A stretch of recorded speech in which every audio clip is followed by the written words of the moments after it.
Hey kids, it's Jurassic James. I'm Jurassic James. We're looking at Monolophosaurus. So you're saying, where have you been? This isn't going to time the video.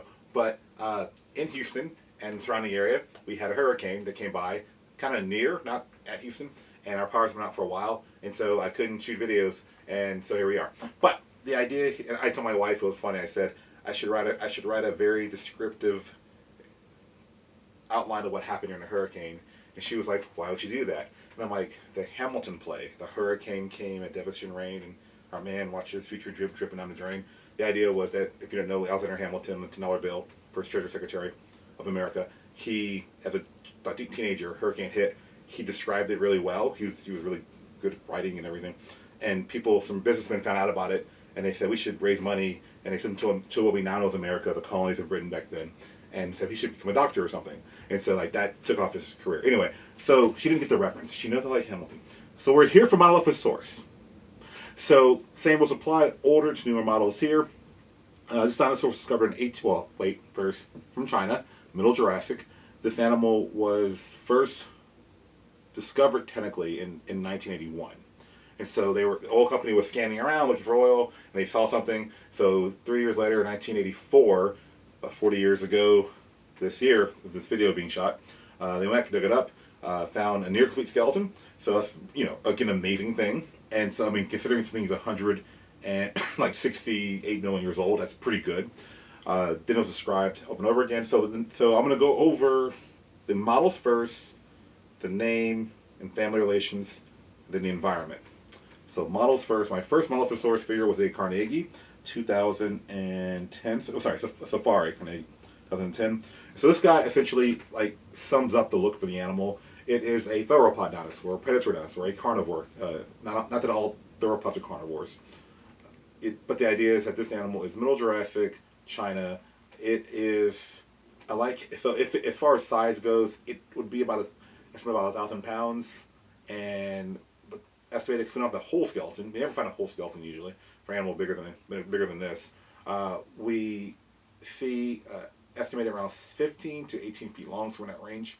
So if this dinosaur, if I were standing up, it'd be about that tall to me. So it's a pretty small dinosaur by predator dinosaur standards. And so the main thing to point out is the name Monolophosaurus, mono, one, lopho, crest, saurus, lizard. So there's one kind of ridge right here.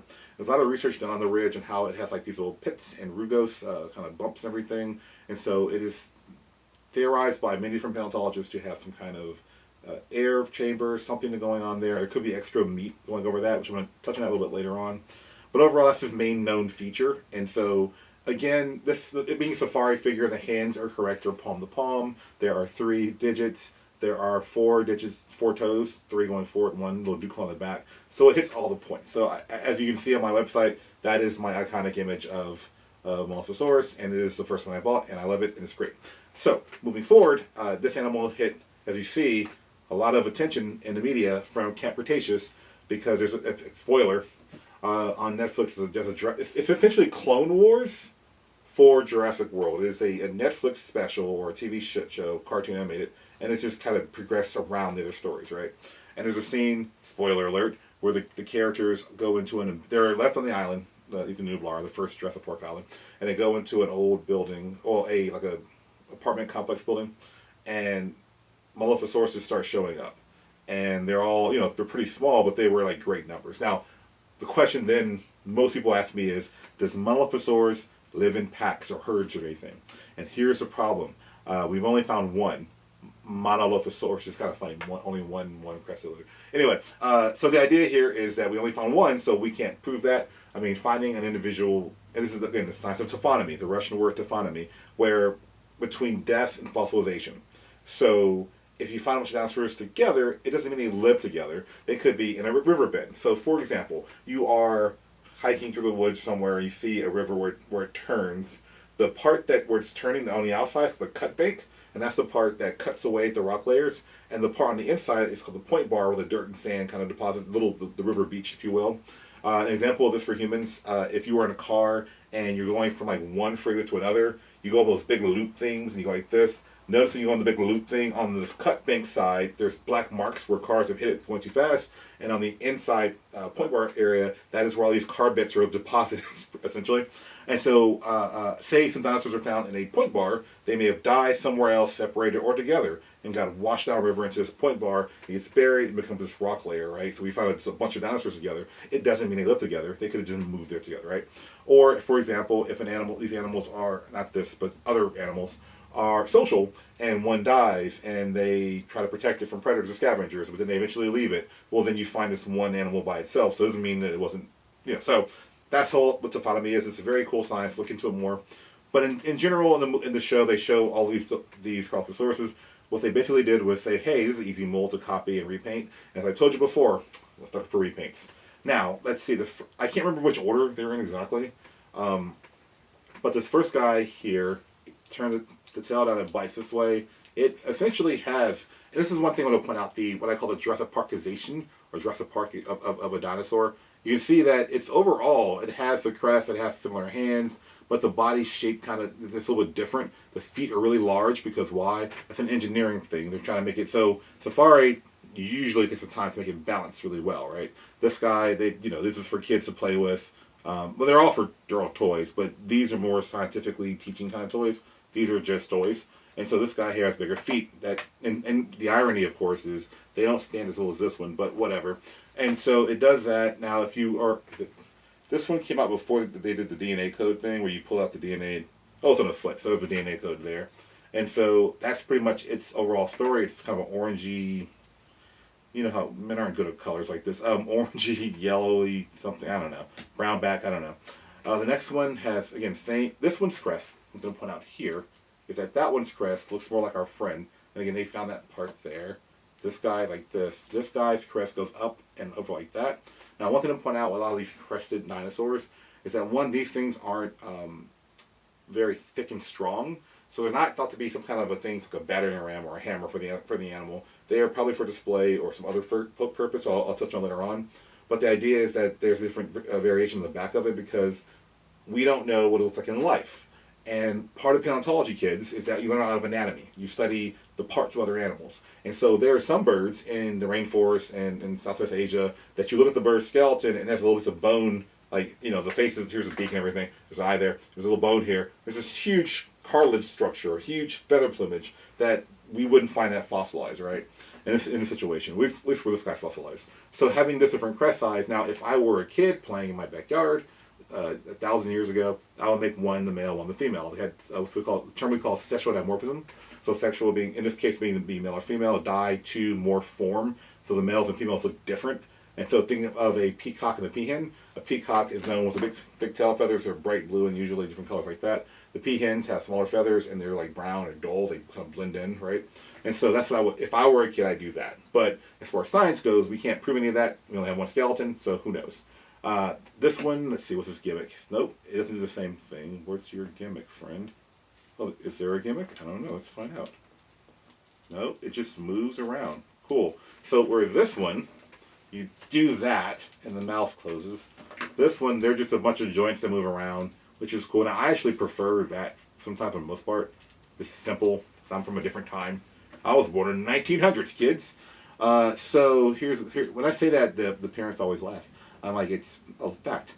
And so next we have one, which I think is this is a repaint essentially of this guy. Same parts there, same 3-digit hand, 4-digit toes. Let's see. So again, slightly different coloration. So again, I mean, if I were a kid, this one they have the same coloration, but maybe one's more orange, more or less orange. I'll use that to describe age, maybe. Those are kind of let me get out of the way. When I was a kid, I was not a weird kid. But I would watch the Discovery Channel, and back then the Discovery Channel had more animal documentaries, and it was what we consider like the Science Channel today.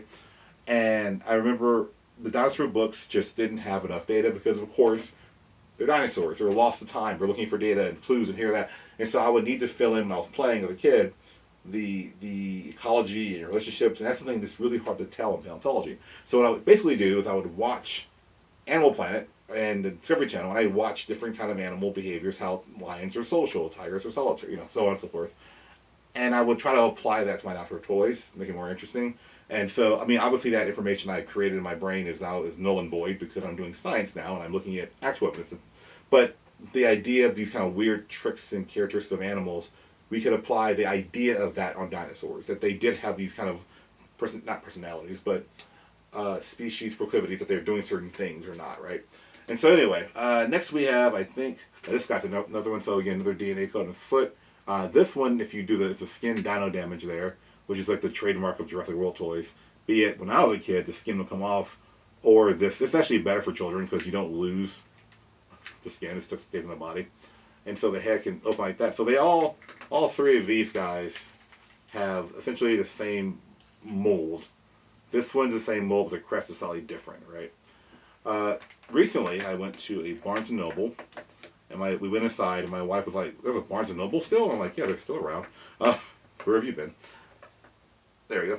And here I found a Schleich, and I'm probably saying it wrong, Scheich, Schleich, I don't know. And it's a Monolophosaurus. So I was like, "Who are you? Look at you now." And so its only articulation is the jaw. Again, it's a great wonder, and I'm very excited that the toys now, their hands are just doing this now. They're not really making the hands like that. It's really great. They've realized that in paleontology. The toes are spread out, and the spreading out of toes here is, of course, one, how it's kind of built, but also it's a balancing feature.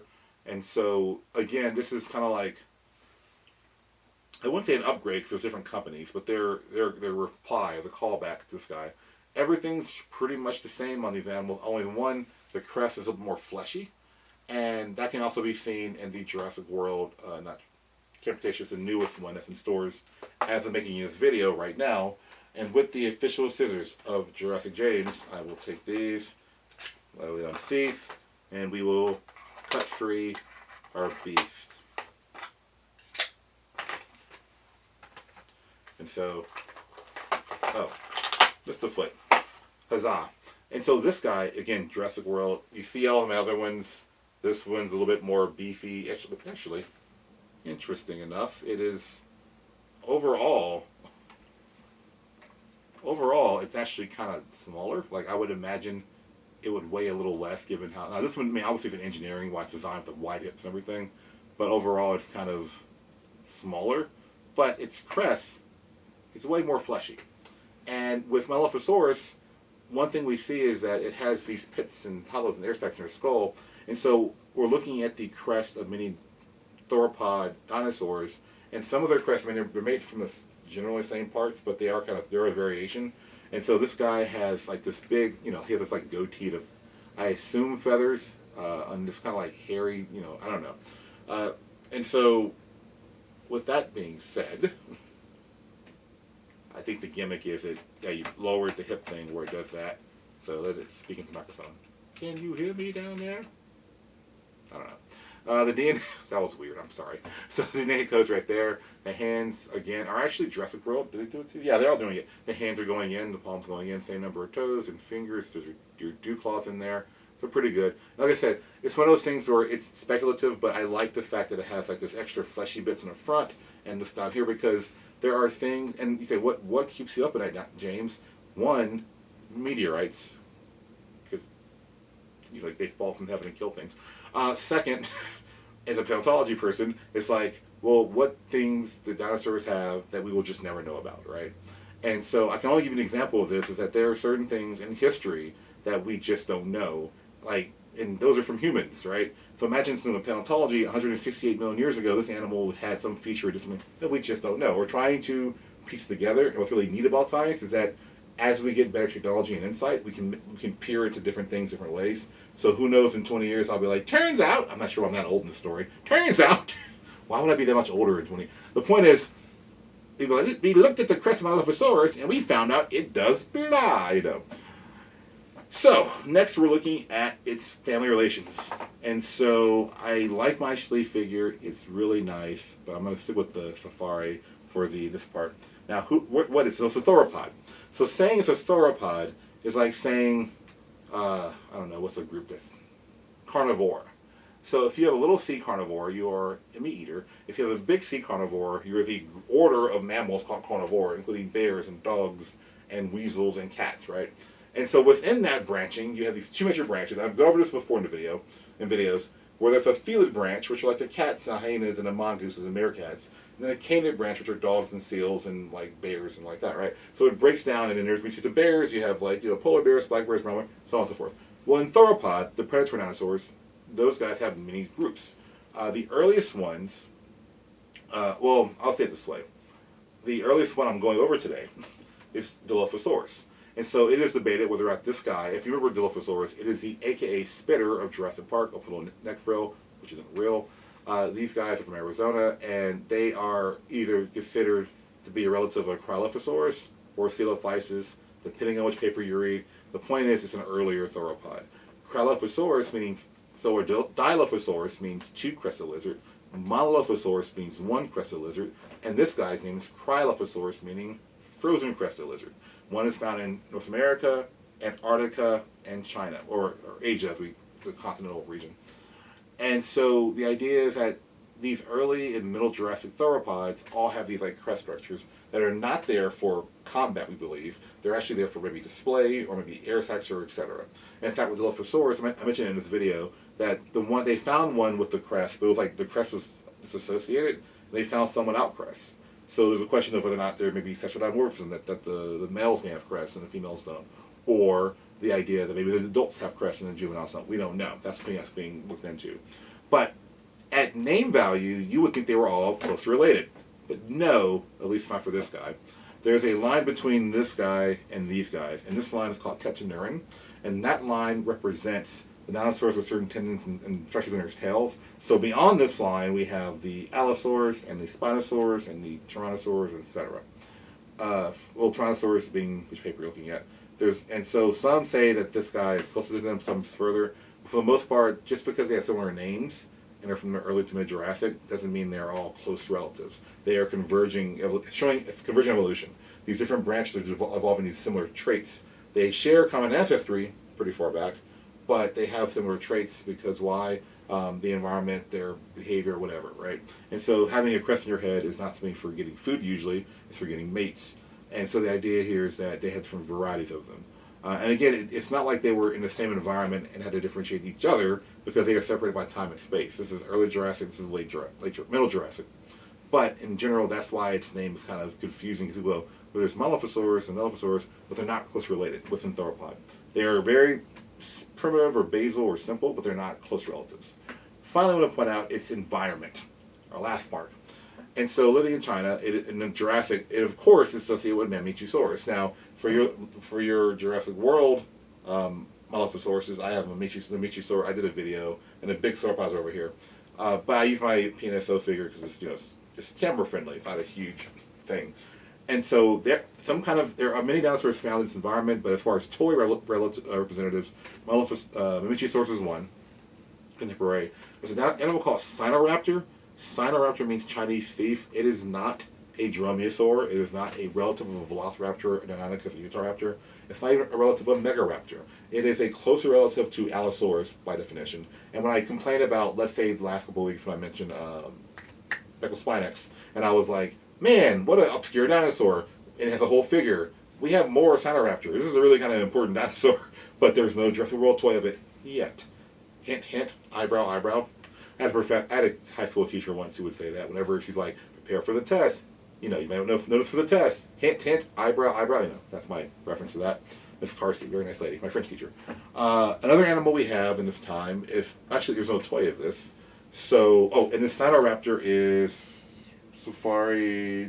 Carnegie Safari 2003. And so, a 21-year-old figure, wow. This guy here is actually a model of an animal called Serendipitoceratops. Yeah. It's from Australia. At the time I bought it, they thought it was an early ceratopsy from Australia, which is a huge deal. It turns out it wasn't, but the toy's out there, so here we are. But it looks like an animal called Yinlong, which is an early relative of Triceratops. So this is a closest equivalent I can show you of that animal. And the other animal they have toys of is the animal called Guanlong. Now, I mentioned Guanlong before in my Protoceratops, actually, my last video, I think. And so, it's a Protoceratosaurid. Here's the 2010 Safari and a Jurassic World one. And so this is I wouldn't say it's not necessarily a direct ancestor of T-Rex, but it's one of the oldest relatives of T-Rex we can recognize, right? And so, according to many paleontologists, and so there was an argument by, I think, a couple of paleontologists that Monolophosaurus, because this guy's bigger than Guanlong, may have been actually to balance it out, I'll put the normal Safari ones and the Jurassic World ones. It was arguing that Guanlong may have been a juvenile of Monolophosaurus because they are both one-crested things in the same environment. It turns out that the holotype for Guanlong is a adult. And so we can tell a dinosaur's age, or not age per se, but we can look at solid bones, look at them on a microscope, and we can count growth rings on a microscope sometimes. But two, and when you're growing still, your bones are more open, more pneumatic. They're open. There's more spaces in them. When you're like me and you stop growing, your bones are tight. So we knew that the Guanlong, and we actually had a juvenile Guanlong. They were found in a pit, which is often thought by some to be a footprint from possibly a Mechosaurus or its relative. And the juvenile Guanlong was in the bottom and the adult on top. And so that they may have got stuck in this pit, we don't know. That's a debate there. But overall, we have these two age animals. So we know it's not a juvenile Monolophosaurus. That idea is still being put out there by some, but it's refuted by all others. And so that's Monolophosaurus in a nutshell. It's a very simple dinosaur with a cool story. I'm glad it's getting so much toy attention. It's kind of a weird thing, right? For a dinosaur. I mean, but I do like that we're getting more international species. I will say that. And the fact that we have one that we have most of the skeleton of, which is great because, one bone to get a new toy. Anyway, that being said, I have to go to work. See you guys later.